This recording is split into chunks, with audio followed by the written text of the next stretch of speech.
Welcome to Collective's webinar. Just going to give a couple minutes for everybody to get in. If you are here already and you want to put your name and just what you do and where you're from in the chat, that would be awesome.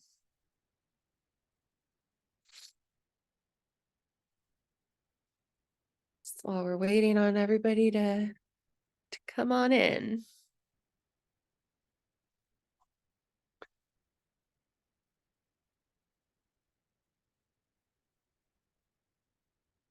All right, we got Laura, who's a bookkeeper, Kentucky. Robbie, philanthropic management consultant. I was going to ask how everybody's weather is doing, but I've heard that it's kind of like unseasonably warm everywhere. Raining. Yeah.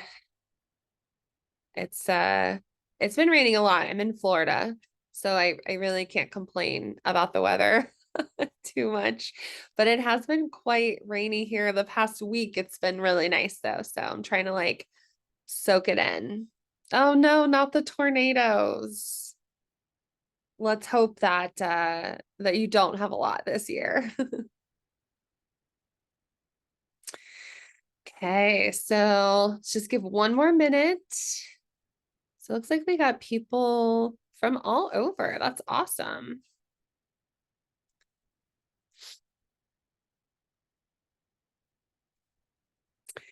Ooh, Nashville. I was just there last year and it was such a fun time. Oregon, that's somewhere I've always wanted to go. Orlando, you're right by me. I'm in Vero Beach, Florida. So we're practically neighbors. Yeah, exactly. Okay. So I think we're probably good to get started. A couple more people may trickle in, but just gonna go through a little bit about me. My name's Elizabeth. I am one of our business advisors here at Collective. I've been with Collective for about 2.5 years, and I am an enrolled agent through the IRS. So that is where my tax professional credentials come from. I have about 10 years of experience working in taxes and finance.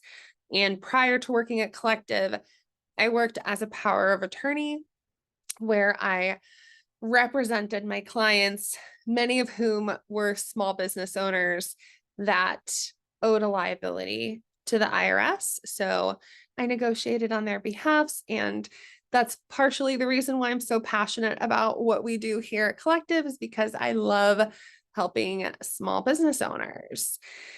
And this webinar is going to be focused on S Corps because that is our jam here at Collective. We love our S Corps, and we are here to tell you all about Collective and all about S Corps. So a couple of quick housekeeping items. There will be a Q&A at the end of the presentation. So if you do have questions, just pop them into the Q&A box instead of the chat box, just so that way it's a little bit easier for us to keep track of everything, to make sure that we don't miss your questions. Sarah, who is helping me run the webinar, she's going to keep an eye on the chat box. So you may hear her asking you to type it in the Q&A. Also, make sure to stick around to the end of the presentation if you can, because we will be giving away a $50 Amazon gift card to a live attendee, and that will happen towards the end of the webinar. So this is just kind of an overview of what we're going to discuss today. The agenda is basically what business structure is best, LLC versus S Corp, and when is a good time to make that switch.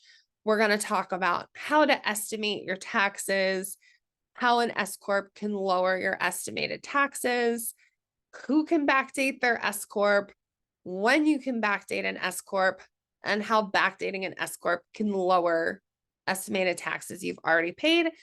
And then, as we stated at the end, we're going to have that Q&A. So what exactly is Collective? We are the first all-in-one online financial platform designed for self-employed people. We are here to support you as a solo entrepreneur, as a small business owner. It can be pretty overwhelming being on your own. So this is like a I guess, example of your frame of mind when you're self-employed as a solo entrepreneur. Your mind is kind of in 20 different places all at once. You're thinking about, okay, what's the best structure for me? How do I set that up? What accounting software do I need? What are estimated taxes and how do I calculate them? How do I keep track of my books every month? And on top of that, like, should I be paying myself payroll? Am I going to owe a huge tax bill? Am I doing all this right? Am I even in compliance? And then on top of that, how on earth am I supposed to like juggle saving for retirement as well? So there's all these different thoughts that you're having, trying to figure out what to do in what order can be very daunting when you're self-employed. And then things get even more chaotic and stressful when it's time to make a financial decision. Because as it turns out, all of these pesky bubbles that are kind of floating around you when you're self-employed are supposed to be cohesively working together to make your setup more efficient and to make all of these things much, much easier. So that is where Collective can come into play. This is a representation of your money at Collective. And as you can see, it's a lot more calm and organized. We help with all those pesky bubbles, from business formation to business taxes. We handle your bookkeeping, we estimate your taxes, and we can support on retirement benefits and planning. So when you're with Collective, you are not on your own. We have your back. So just to get a better idea of what you guys are dealing with right now, we're going to do a quick poll. Let me know what you're struggling with most right now. Is it setting up your LLC, figuring out your taxes, figuring out your structure, your bookkeeping?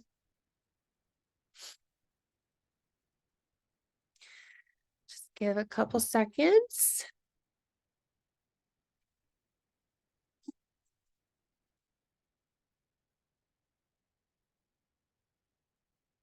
Okay.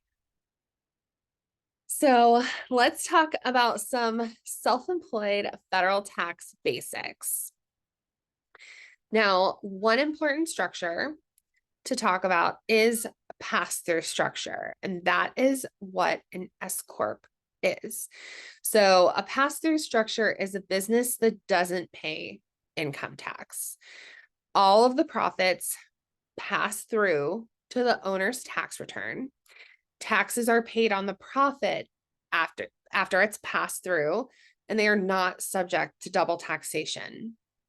So if you are a sole proprietor, a partner in a partnership, or a managing member of an LLC, whether it is a multi-member or single member, or whether you have an S Corp, these are all examples of pass-through tax structures.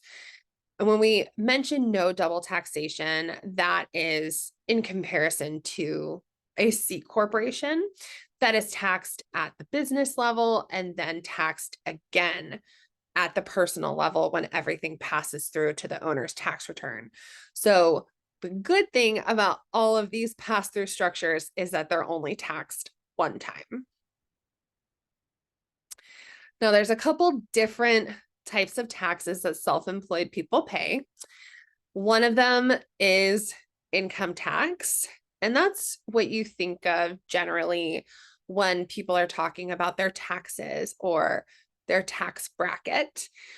That is where that would apply. So everyone has their own marginal tax rate depending on how you file and how much total household income you have.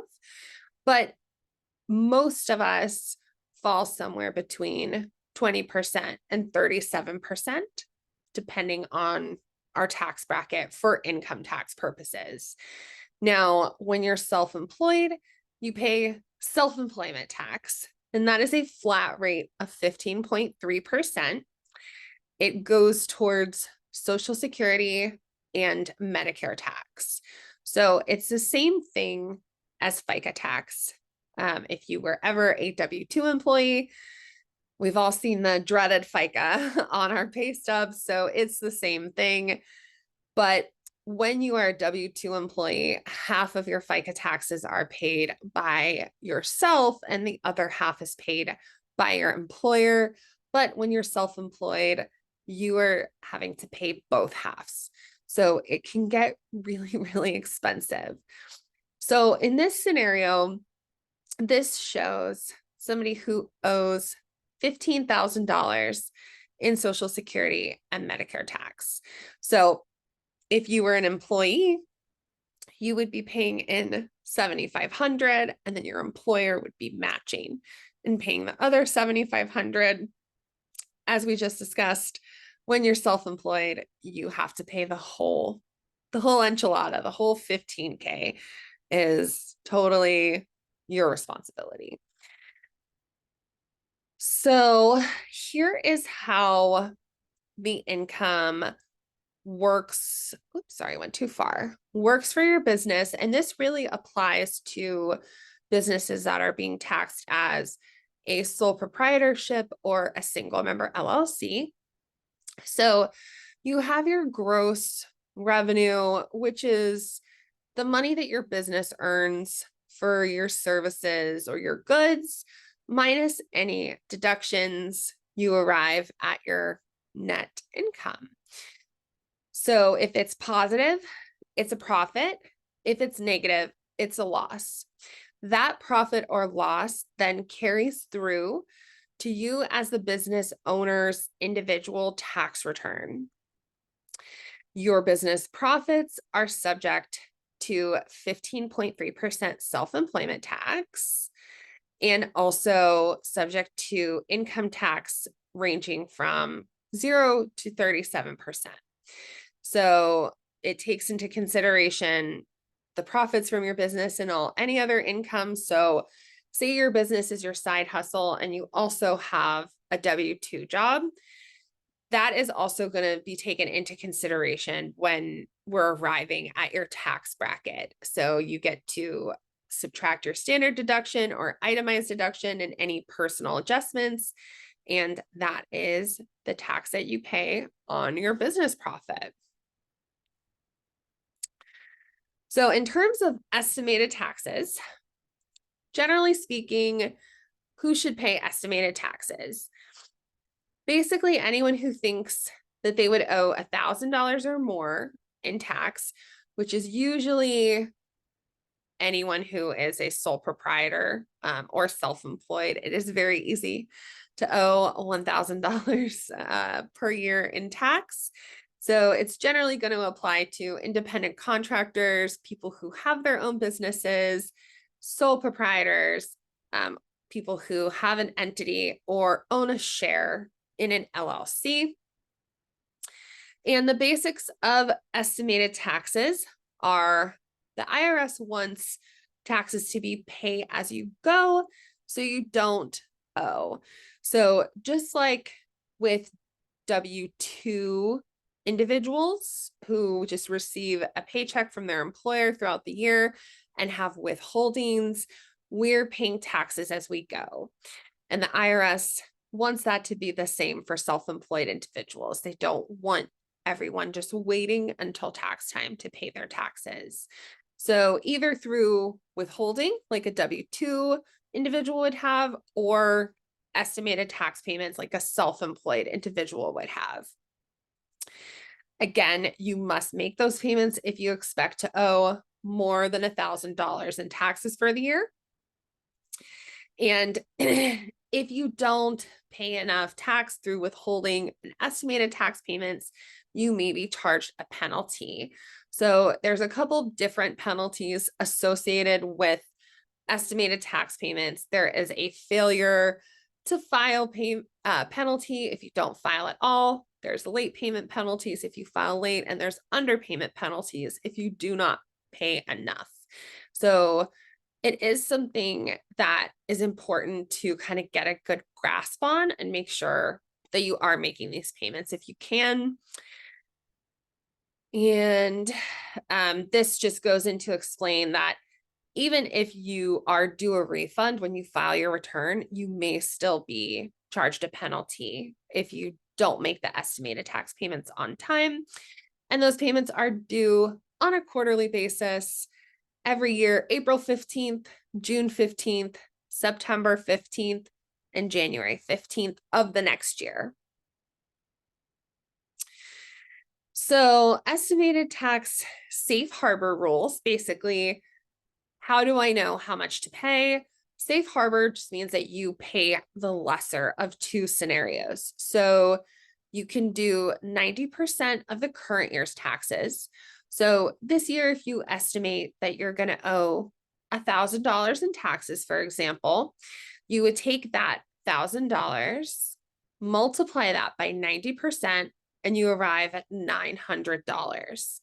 And then you divide that 900 by 4, which you get $225, which is what you pay as your estimated taxes each quarter. Alternatively, you could do 100% of last year's taxes. So if you owed $2,000 in taxes last year, the calculation would be taking that $2,000 and again, dividing that by 4 for the 4 quarterly payments. And then, of course, you come to $500, which is what you would pay in estimated taxes each quarter. But because the 90% of current year's taxes comes out to be a lesser amount, the $225 is what you would pay in. So they do let you choose the lesser of either option. You can also estimate taxes based on actual income and deductions. So how you would do this is you would estimate your AGI, which is your adjusted gross income. So that's all your income that comes in minus certain adjustments, such as like your business expenses. And then you want to take taxes into account. So you're going to multiply your estimated AGI by your applicable tax rates. So it's your AGI times your taxes equals your estimated tax payment for the year. And then again, you're just going to divide that number by 4 to determine the amount that you should be paying each quarter to the IRS. So, and I know that it can sound a little bit complicated. And that is one of the services that we offer at Collective, is helping you determine what you should be paying in each quarter. And we'll talk more about that in just a little bit. So I mentioned S Corps in the beginning. I let you know that we're obsessed with them at Collective, but why? What are they? First, let's just talk about legal structures really quickly, because we need to kind of have an understanding of that before we talk about tax statuses. So a legal structure would be an entity that is formed in a state with the Secretary of State. So you want to think like an LLC or a corporation. A legal structure is required to file an annual report that just lets the state know who manages the entity. The formation of the entity and informational returns, such as the annual report, are done with the Secretary of the State. And oftentimes that is a completely different entity than the taxing authority with the state as well, by the way. So they don't make it easy. So what is the advantage of being an S Corp, what do taxes look like? So when you're an S Corp, keep in mind that it can be a more efficient tax structure for you when you're self-employed, because S Corp owners don't pay self-employment tax on the business profit. So an S Corp election, which is a tax status, creates an employee-employer relationship between you and your business. You're required to pay yourself a reasonable salary through payroll, and that salary is an expense. Your employee wages that you would get via payroll from your business are subject to payroll tax, which is 15.3%. Just like self-employment tax, they are the exact same thing, just with a different name. Half of the payroll taxes are withheld from your paycheck, and half are an expense for the S Corp. So again, we looked at this chart, this representation of how a sole proprietor or an LLC single member is taxed. So remember, we have the gross revenue minus deductions equals the net income. Positive is profit, negative is loss. That profit or loss flows through to your personal return. You pay self-employment tax on 100% of the business profit, and then you pay income tax at your ordinary income tax rate on the business profit as well. With an S Corp, you're still going to have, obviously, your revenue, the money that your business makes and brings in from offering your goods and services, minus your salary, minus your payroll taxes of 15.3%. Again, the salary is an expense for your business. And then you minus your business expenses as well. We arrive at the profit or loss. That profit or loss passes through to your individual tax return, and then you just pay income tax on the business profit. So again, income tax is still calculated in the same way: all total household income minus personal adjustments minus standard deductions or itemized deductions. So let me take a swig of water real quick. And then we can go over this scenario. So the middle left column shows a business that is being taxed as a sole proprietorship or single member LLC. And then the middle right column is the same business if it were to be taxed as an S Corp. So both businesses, their profit pre-owner wages, so before any payroll or anything, just their gross revenue minus their business expenses is $160,000 for both businesses. The difference is coming into play here with the wages. So the sole proprietor or single member LLC is just not set up to pay themselves a reasonable salary and yield any tax savings. So they're having to pay the 15.3% in self-employment tax on their entire net profit of $160K. Whereas the S Corp owner only has to pay this 15.3% on their reasonable salary now. So they set themselves a reasonable salary of $60K. That's all that they're responsible for, paying the 15.3% on. So instead of paying $24K like the sole proprietor is, they're now paying $9K. So they're saving $15,000 just by switching to an S Corp. When, I don't know about you, but I can think of a lot better things to do with $15,000 than to keep paying it in taxes. That's a really nice vacation. So moving along, as you can see, the pass-through profit for the sole proprietor is the entire $160,000 in net income from the business, whereas with the S Corp, 100% is passed through. And remember, $60K is W-2 wages. The taxable personal income is still $160K for both businesses. So doesn't change income tax, but it does help mitigate some of the self-employment tax burden. So we talked some about reasonable compensation. How exactly does getting a salary through an S Corp work? Like, how much do I pay myself?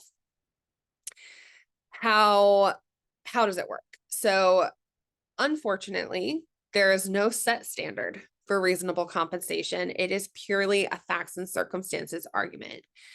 So I always advise everyone that even if you don't go with collective, please have your reasonable compensation calculated by a tax professional.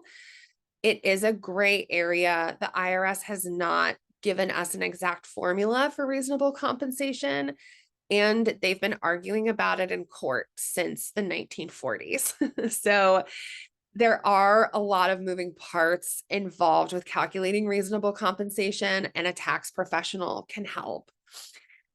So your salary is a tax strategy with an S Corp. What you mainly want to do is you want to get it in the sweet spot. So we want to strike a balance between having, good defensibility with the IRS, being in compliance with their rules, but also setting you up to have optimal tax savings and be able to maximize your take-home pay. So again, that's a part of our service that we help calculate. We help get you in that sweet spot. And of course, if you have additional goals, maybe you are trying to purchase a home in the next couple years.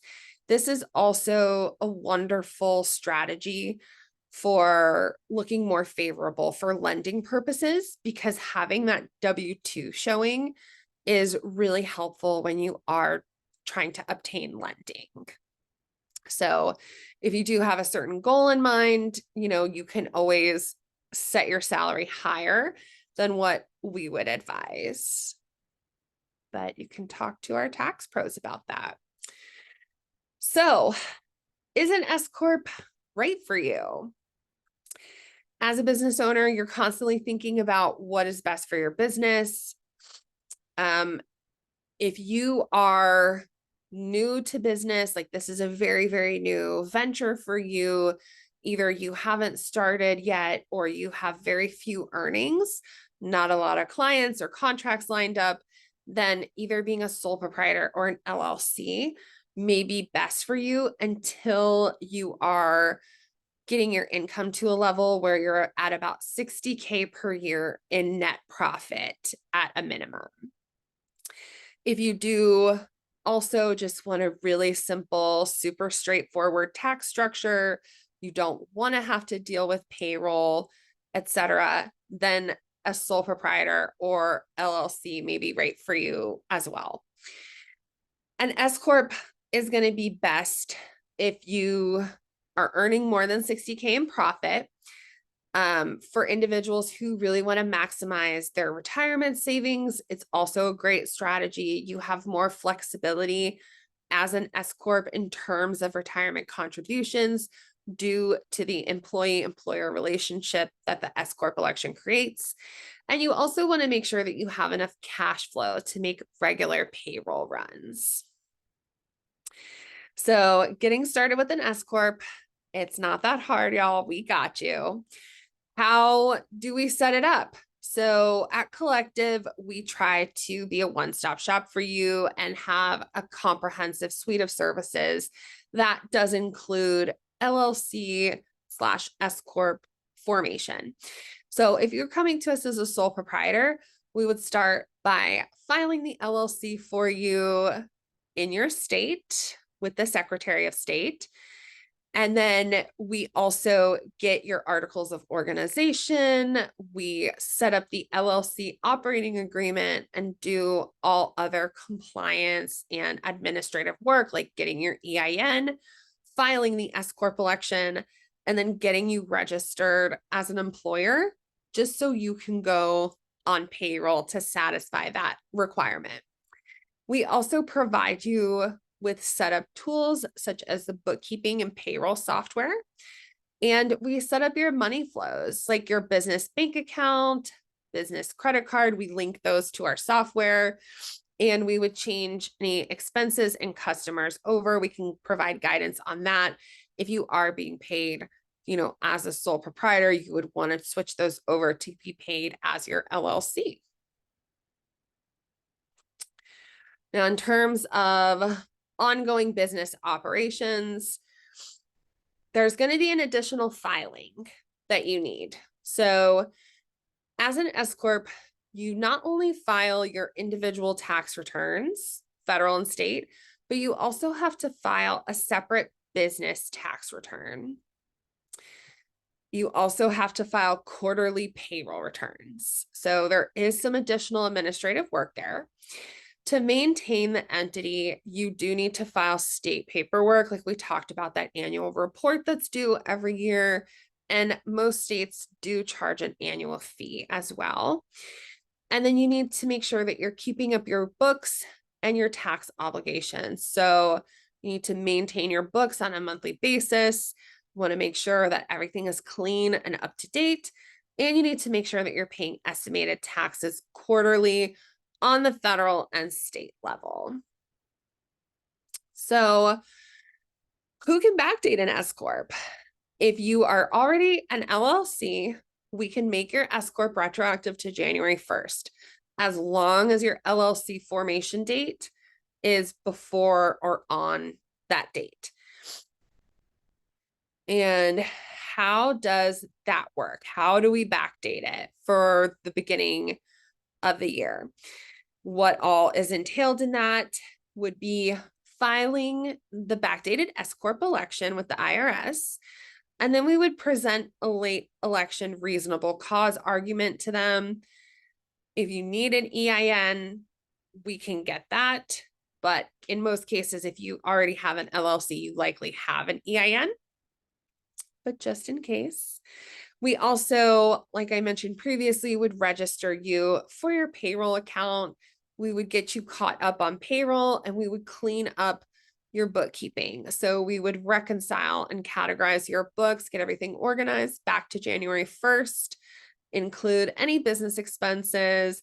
We create your balance sheet, and then we would reclassify that business income as W-2 wages and distributions when we run the back payroll, just so that way you can enjoy the benefits of having an S Corp all year instead of just part of the year, because it would likely result in higher savings.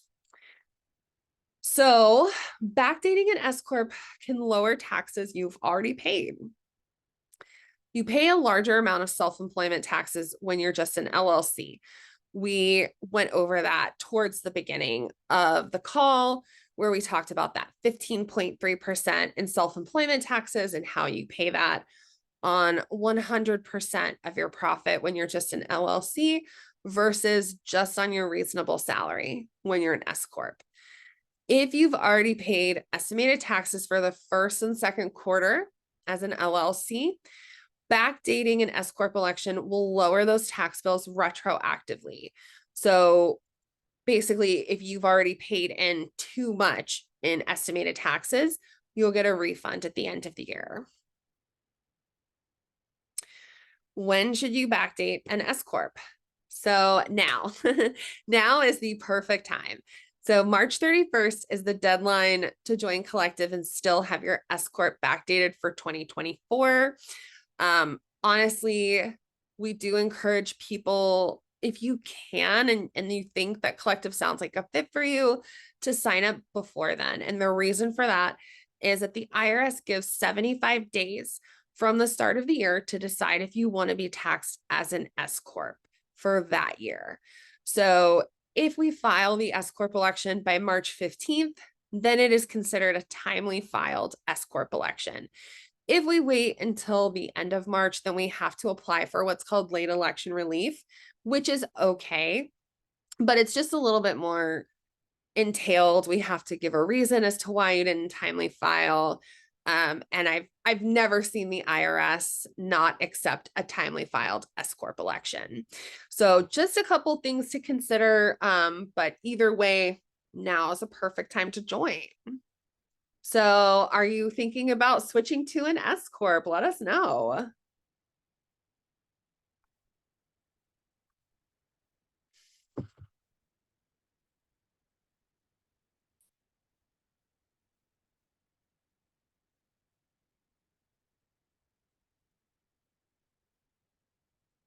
Okay.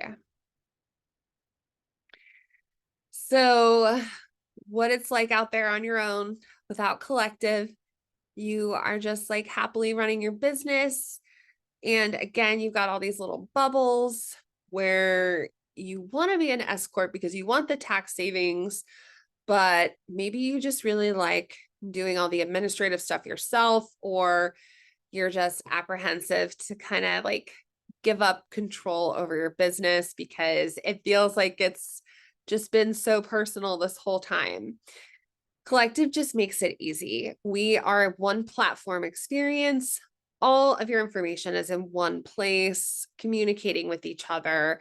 So you have your bookkeeping in the same platform where your business taxes are going to be done, where we're calculating your quarterly estimates, where we're running your payroll, where we are sending you compliance reminders for everything. And you have access to our team of small business experts who are tax professionals that are experts in S Corps.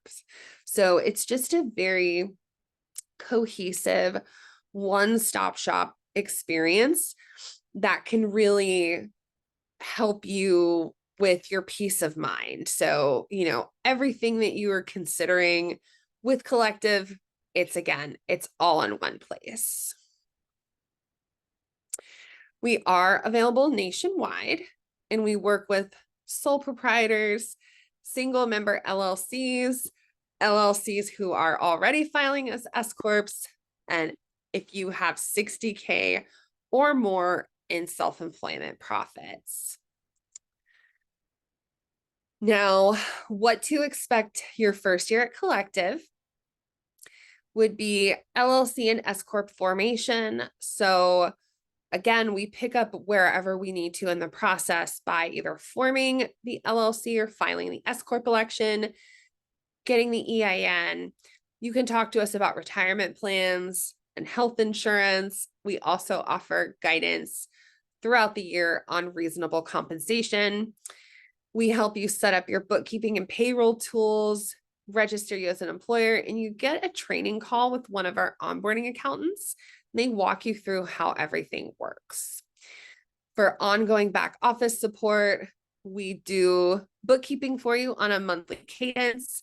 It is S Corp specific accounting, where you do get an accountable plan as well, which is an amazing perk of an S Corp. It's an employee reimbursement plan, and we help you set that up and manage that. We provide guidance on reasonable compensation and adjustments, compliance reminders to file important state paperwork, and you have your personal financial team you can message with questions or for advice. So you'll get assigned your own member relationship manager, and they're your account manager, and you can message them at any point, set up calls with them. They are there to support and assist you. And then for taxes, we prepare the tax return for the S Corp. There's its own separate form that's due every March. It's Form 1120S. We prepare and submit that for you, and we send you estimated tax calculations and reminders. And in terms of our pricing, we have two options for you. Both plans include everything that we just went over. So we have a monthly plan, which is $349 per month. And that is just a at-will subscription. So there's no type of contract. Or you can pay on an annual basis. You do save 15%. So the annual fee, if you go with that plan, it shaves off about $630. And we have a one-time onboarding fee of $199. Again, this is fully inclusive of everything we talked about with the bookkeeping, the payroll, and we are 100% deductible for you. So if you guys are interested and you want to learn more, you can schedule a call with one of our tax advisors, so somebody on my team, and talk about maybe getting signed up for our services. If it sounds like a good fit, you can use this QR code, and we have a discount code for you where you can get your first month at 50% off. So take a screenshot or write down this code. It's Feb 28 W24. So just give that to our lovely tax advisors during our call. And we'll get you set up at a great price. All right, now it's time for the Q&As. I'm going to leave this screen up in case you guys want to scan that QR code to schedule a call with my team. But let me take a look at what we got here. So just as a reminder, any questions you have, go ahead and type them in here. Oh, Sarah, did you want to do, I think we're going to do the giveaway of the Amazon card before the Q&A. So while Sarah is getting that ready, you guys can type in any questions that you have.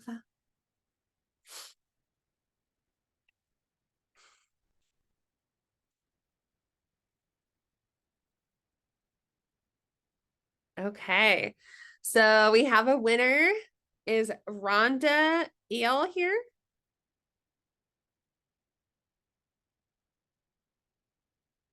Yes, Terry, no problem. We'll send you out a recording.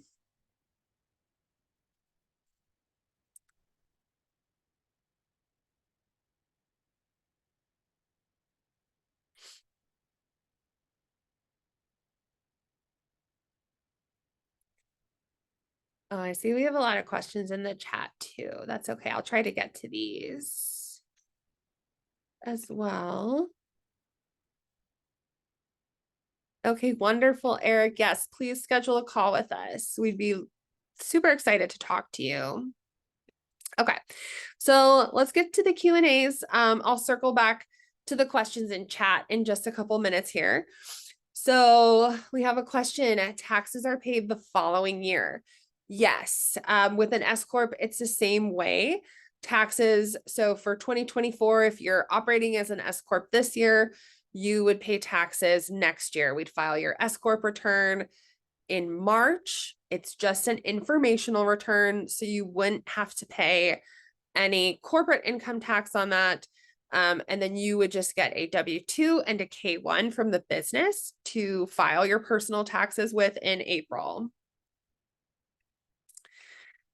Okay.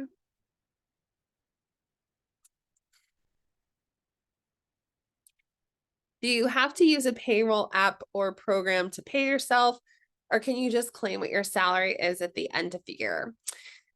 So, you can do that, but it gets more complicated because of calculating the withholdings. So it would be a bit more work for you. I never recommend doing manual payroll. It's very easy to make mistakes. It is an option, but it's not recommended, especially with payroll being as affordable and as accessible as it is now. So apps like QuickBooks have payroll that you can use, or Gusto, who we partner with. They are a wonderful payroll provider. And I believe they're about $40 a month. So it's extremely affordable and it's just less of a headache and a better use of your time to not have to do manual. Okay. Are you stating it's best to start with an LLC and transition to an S Corp? Yes, great question. So an S Corp is just a tax election. So it's just a tax status. It only exists in the tax realm. So it does have to be anchored to a legal entity such as an LLC or a corporation, but we do exclusively work with single member LLC based S Corps at Collective. Can an S Corp be backdated to January 1st of 2023 in order to apply this structure for 2023 taxes? So Rosa, that is possible. You may be able to find an accountant who would do that for you, but you would want to move quickly on that, because if you are going to be backdating to January 1st of 2023, that means you're going to have a requirement to file the S Corp tax return for 2023, which is due on March 15th. So that's due in about 2 weeks here. So you would want to find a CPA who would be willing to do that for you. They would probably have to file an extension for you for the business. And because you would have to file an extension for the business, you would have to file an extension for your personal as well, because we need the information from the business return to prepare the personal return accurately. So if you already have filed your personal return, you would have to get that amended. It could be also a situation where an accountant would charge you a lot of money to backdate that. So you would also want to kind of calculate to do a cost versus benefit analysis. How much are they going to charge me versus how much would I see in tax savings? Because it is a large administrative burden to do a retroactive S Corp election, especially that far back. Can we backdate to 2023 or only this year? Yeah, Myrna, just kind of like I was talking about, collective wouldn't go back further than January 1st of 2024, but you may be able to find a CPA who would do that for you. It likely is going to be costly though. Glennis said, I met with an accountant who shared that you can backdate up to 3 years. Can collective help backdate that far or only back to January? Yes. So you do have the flexibility there. But collective, we do have internal deadlines on how far back we'll go, just because it is a very large administrative burden. We would have to do major book rebuilds, and also payroll catch-ups. And at our price point, it just isn't feasible for us to do that at this point. But yeah, you can definitely chat with a local CPA. A lot of times they will charge you a pretty hefty retainer, especially if you're going back several years, but it may be worth it for you in terms of savings. You would just want to get with them, have them run an analysis for you on how much you could potentially save versus how much they would charge. Excuse me, is it possible to change from S Corp to LLC if I have losses in the business? Yes. So you would just revoke your S Corp election, and then your business would return to being taxed as a single member LLC. You just want to keep in mind that you won't be able to re-S elect that particular entity for 5 years. So they don't want you like flip-flopping back and forth, going back and forth between LLC and S Corp. So if you did revoke that, you'd have a 5-year waiting period before you could be an S Corp again. What is the due date for the S Corp election? If it is already late, can it be filed anytime during the year? So the due date is March 15th. It is best to timely file it by that date, but we can file it at certain points throughout the year. Again, collective has certain internal deadlines, but we would have to apply for what's called late election relief, which is just a little bit more, it entails a little bit more administrative work, but it can be done. Okay. Rashidi asked, what if we want to start an S Corp but no LLC yet? Do you help with that? Yes, we can help you form your LLC and get it set up and then do the S Corp election.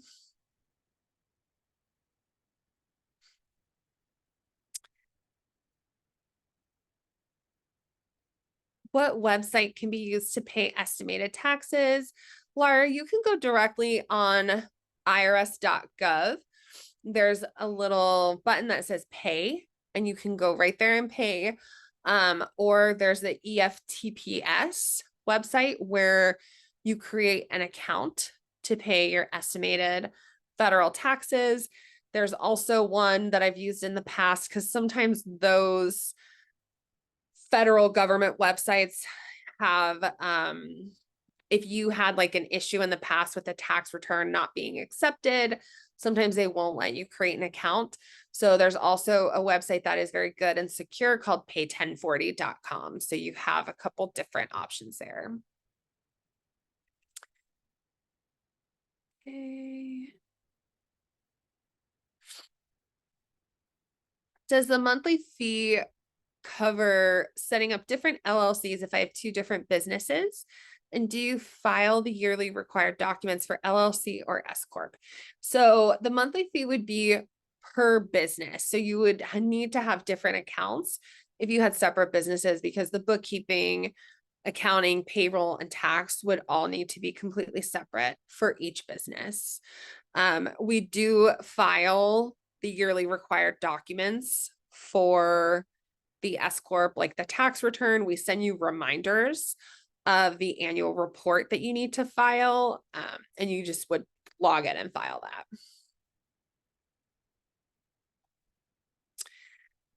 And explain the S Corp employee compensation plan. So do you mean like if you start an S Corp, you become an employee of that S Corp, you get paid a W-2 wage that we would calculate for you, and then you take the remaining business profit as distributions. So the distributions are just taxed at your ordinary income tax rate.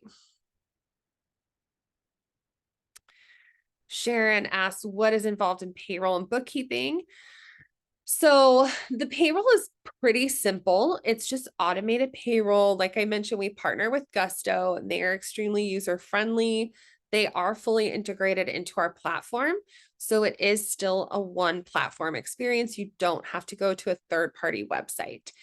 Now, it typically runs once a month, but if you need to make changes to the payroll, you can always skip a month and catch up later or put it on pause if need be.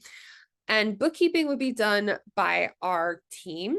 So they will connect your business bank accounts to our bookkeeping platform, and they'll categorize and reconcile your accounts each month. You just upload your bank statements and we take care of the rest. How do we pay ourselves in an S Corp if the business did not make money? So that's a good question, Sudeep. So if your business is not profitable, then it wouldn't be a great decision to start an S Corp yet. You would want to wait until you're earning more than $60,000 net per year from your business. If you already are an S Corp and you're operating at a loss, then you don't have to pay yourself. Myrna asked, are there specific businesses that you specialize in? So we work a lot with consultants, creatives, such as designers, photographers, marketing, a lot of individuals in marketing, a lot of real estate agents. We kind of run the gamut. Our members have all kinds of businesses. So we mainly just specialize in small business and in S Corps. Do you work with new businesses set up with W-2 income? I'm not sure what you mean. Do you mean that you have W-2 employees? If you could give me just a little more information on that, Mohika, that would be great. Do you offer any type of anonymity strategies and or tax avoidance techniques? No, we don't, Marcus. We are very focused on compliance. So we don't, we're not really super aggressive tax strategists at Collective. We tend to be a little bit more on the conservative side in favor of compliance. If an LLC has non-owner employees, should we register for payroll? Yeah, I mean, if you have employees that you are having to run payroll for, then signing up with a payroll provider such as Gusto could probably make your life a lot easier. And Nadia asked any cons we should know about with the S Corp. Just that it's a little bit more of a complex business structure, Nadia, all the things that we discussed. So the you need a little bit more robust bookkeeping with an S Corp. There's the extra tax return that has to be prepared and filed every year. And also there's that payroll requirement. So a couple more moving parts. That's the only negative. Sudeep asked, once you start an S Corp, and if I realize I want to go back to an LLC, is that possible? Yes, you would just revoke that S Corp election, but you can't go back to being an S Corp with that entity for 5 years. What is your cost for LLCs that are not S Corp? So we only work with S Corps. So if you are looking to just get an LLC filed and set up, you could just Google like formation, like any of those websites like Zen Business, Inc. File, any of those would be fine to set up your LLC. In terms of like monthly bookkeeping support and taxes, we just work with S Corps. If my business is not active anymore, can I continue to keep the LLC S Corp alive, or does it expire? Yeah, you can keep it alive as long as you're paying your state fee every year, you're filing an annual report, and then you're filing an S Corp report, even if it's just a 0 return, just letting them know that your business is alive, even if it's not active. If you go back to 2023, is it possible to file an extension for an S Corp if the IRS hasn't accepted the S election yet? So your accountant would likely, what they would do, so you would still want to file the extension. And what your accountant would likely do is when they file the S Corp tax return for 2023, when they file that 1120S, they would likely just file the S Corp election form 2553 with it and send them in at the same time. If you've already filed the 2553, you're just waiting to hear back. Yeah, you can still just request an extension.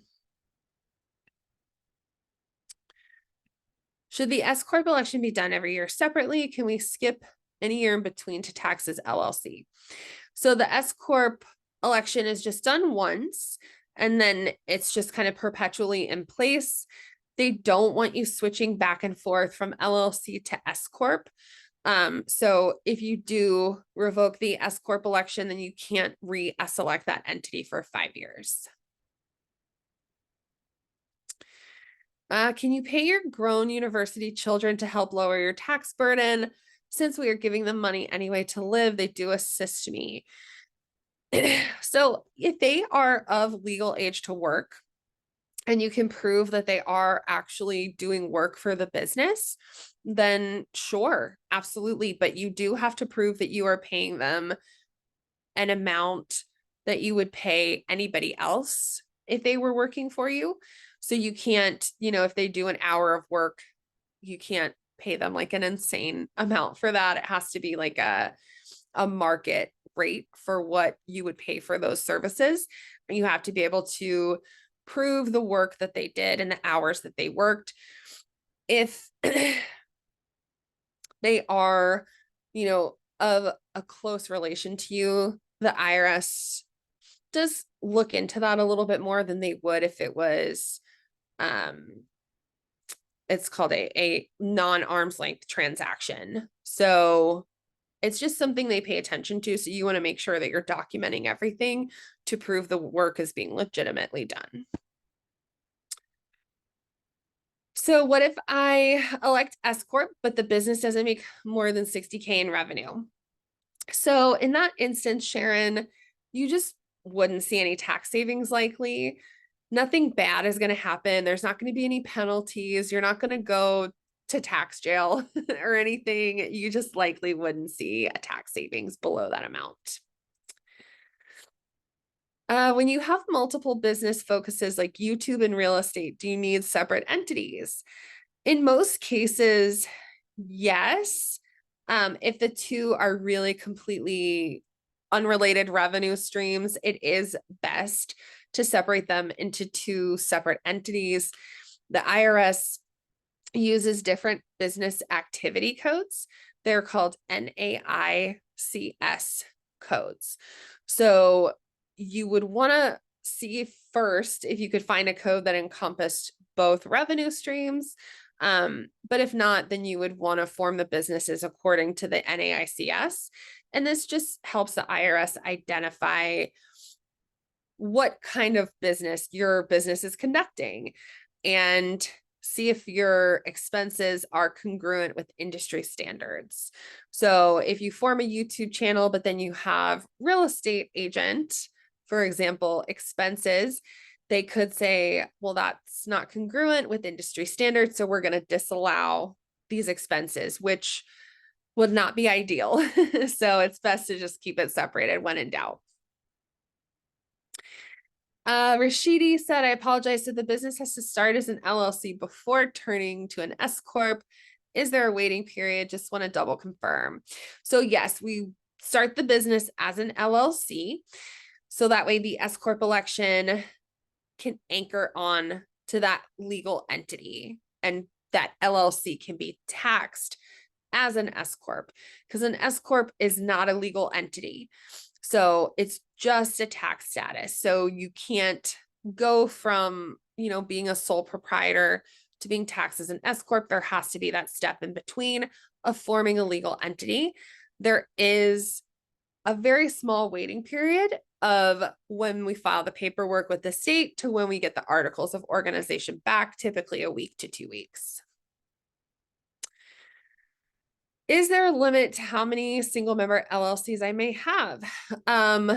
In terms of with collective, yes, per account, it's one single member LLC.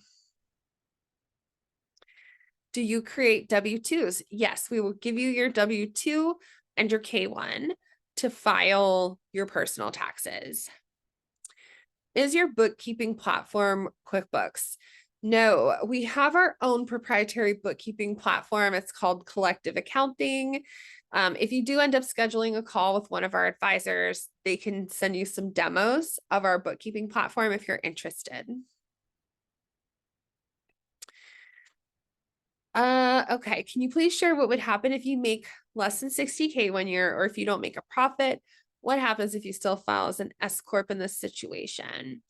Yeah, so again, you just wouldn't see a tax savings. Nothing terrible is going to happen. You're not going to be penalized. The 60K threshold is a collective recommendation. It's not an IRS requirement. We set that threshold in place because we want our members to come out ahead, saving more than they're spending on support services. So, in the event that you're lower than 60K, you just likely wouldn't see a tax savings. Which bookkeeping platform does Collective use? We use Collective Accounting. Again, is a proprietary software. If we want to just get an LLC only, can we do that for a fee, or do we need to pay a membership fee? So we do only work with S Corp. So our entity formation for LLCs is just kind of like a means to an end for the S Corp. So we don't set up just LLCs, but you could go to LegalZoom, Inc. Files, and Business, any of those, and they can help. Yes, you would have a personal W-2 with your S Corp. Is that what you mean, Mohiga? Or you mean that you have a W-2 outside of your business? So you have a full-time W-2 job, and then you have your business. If you could clarify that, that would be great. How does it work when the employee is not living in the US / remote non-US workers? So Sharon, if you're living in the US as a business owner, then that is fine for us. If you have like international contractors, that's okay too. we can work with that. No problem. Eliza asked how an S Corp helps with retirement savings. So you just have a bit more flexibility because you can contribute both as an employee and as an employer when you have an S Corp. So certain plans like a solo 401k, you have just more flexibility in your contribution limits, especially with that reasonable salary. What should you do if you've not kept up with renewing your sole proprietorship? Just start filing again. So do you mean like a single member LLC, or did you have a DBA for a sole proprietorship with the state? Either way, if you haven't kept up, then you would just contact the state and they would let you know what documents you need to submit and if you need to remit any filing fees that are past due. Does the monthly cost cover the cost of S Corp filing? What if I set up the S Corp myself and then join collective? Yeah, so we don't charge for filing the S Corp. It is all just covered between our monthly fee and our onboarding fee of $199. You can set up the S Corp yourself and join collective. That's totally fine.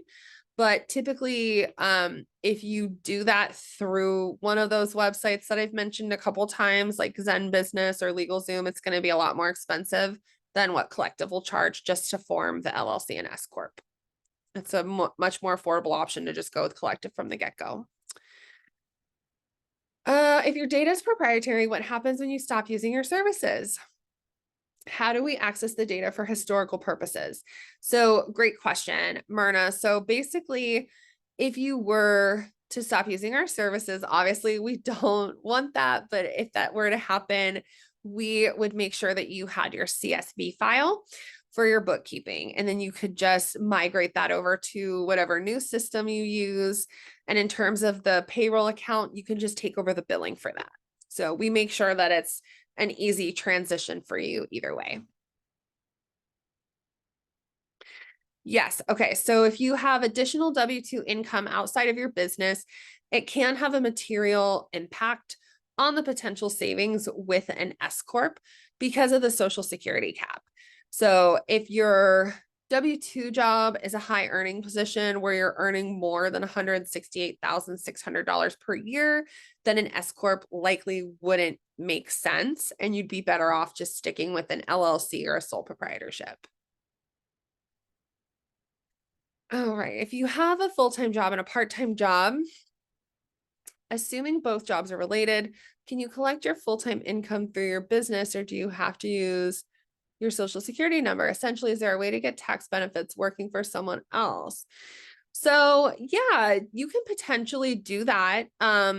You would basically just have to talk to your employer and see if they would switch you to being paid as a contractor instead of as a W-2 employee. But keep in mind that may have an impact on like healthcare or certain benefits that you get through your employer. But we do see that often where people have, worked at a company for a certain number of years and they're kind of wanting to spread their wings on their own. So their W-2 job just becomes a business endeavor, but that would be up to your employer. Okay. Sorry, my favorite customers use it. For remote international workers, will they be on payroll or are they 1099? Yeah, so those would be, Sharon, those would be just expenses for contractors, for international contractors. You wouldn't need to put them on payroll. You would be the only one needed to go on payroll. So if you're paying them as contractors right now, not paying part of their income tax or, their taxes, that would just remain the same. Same industry like fashion, entertainment. Yeah, so we have, like I said, our members just run the gamut. We have people in all industries. So, yeah, we do have people in fashion industry, entertainment, media, you name it, we got it. Okay, I think that's all the questions in the Q&A. I'm just gonna pop back through the chat real quick and see if there's anything. Do you help in creating? Yes. Okay. What happened if you don't pay estimated tax throughout the year? And are we paying this only to the state or both the feds? So if you don't pay estimated taxes throughout the year, you'll get dinged with some penalties. Generally speaking, you do have to pay, excuse me, federal and state. Okay, will we receive a recording? Yes. Let's see what else.